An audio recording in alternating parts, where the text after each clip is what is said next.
G'day everybody, welcome back to another episode of Crafted by Tim. Today we're going to be making a charcoal sizing tool. I thought I'd solve a problem that I've got with this type of charcoal that I've bought.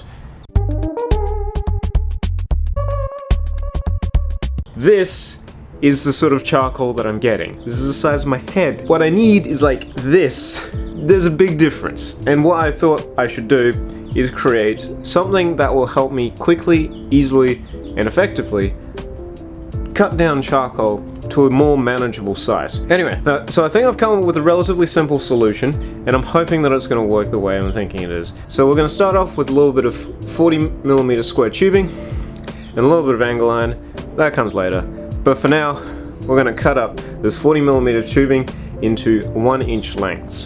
For the sake of saving time, I'm going to be using the portable bandsaw. I would love to have a vertical bandsaw for this because I could literally just have it do its thing and I would be able to walk away and then come back, move it, and just continue like that. But unfortunately, this is all I've got, so this is what I'm going to deal with. I could use an angle grinder, but this is probably going to be faster, probably.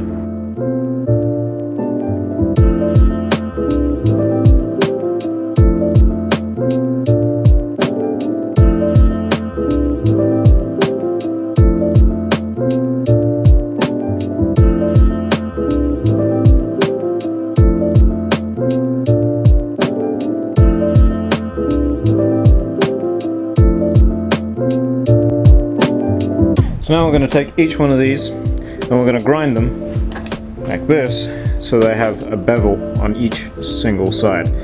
I have 20 of these to grind, so total that's 80 bevels. And basically they don't have to be like razor sharp or be able to cut you on each side or anything like that, because once again there's 80 sides. I'm not doing that. But the sharper they are, the more likely they are to be able to split your charcoal nice and easily. So just chuck a quick bevel on it and then we'll be able to go from there.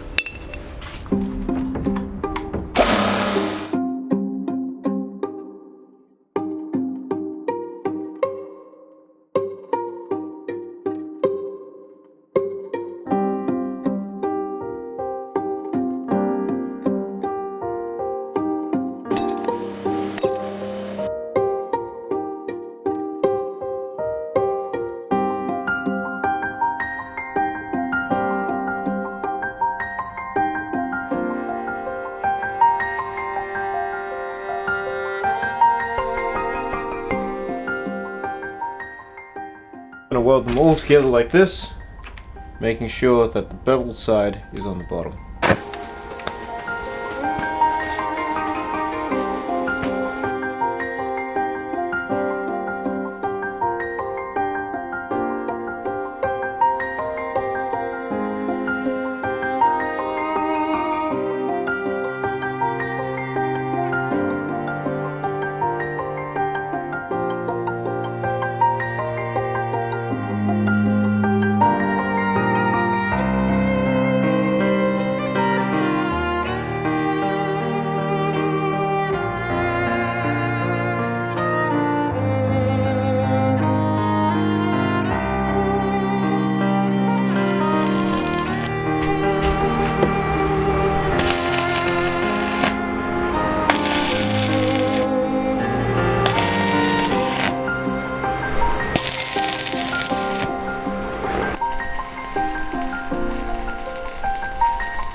Alright, let's see whether or not this thing works.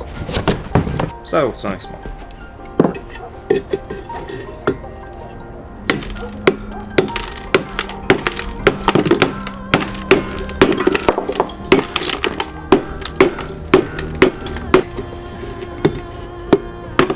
Oh my god.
quite well. Like, I can't be too upset with something that is so basic and simple.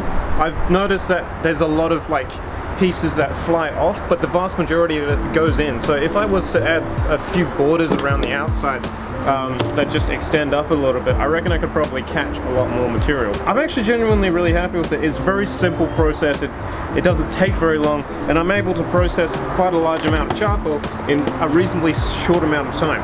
But funnily enough, I don't really need it anymore because I now have other options for getting charcoal, and it's going to be correctly sized. So I don't really need this as much anymore, but I'm going to hang on to it because it does work quite well, and if I ever have to go back to this charcoal, then I still can. There were a few outliers in the size of the charcoal that we ended up with, but overall it was actually a pretty relatively consistent size.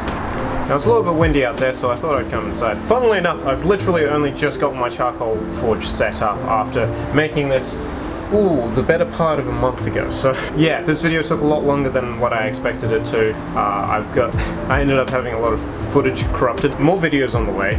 Hopefully they won't take as long. So this was a very simple idea, but it works quite well, so maybe it might help you guys out, but I don't really know. I don't know whether or not people actually have this problem, or whether or not they just buy good quality, cheap charcoal. I've got charcoal on my face now.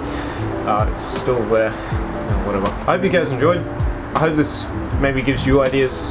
Maybe this will help you out. I'll catch you all in the next episode, but in the meantime, do remember to stay safe, happy crafting, and as always, cheers, and sorry this took so long. More videos on the way.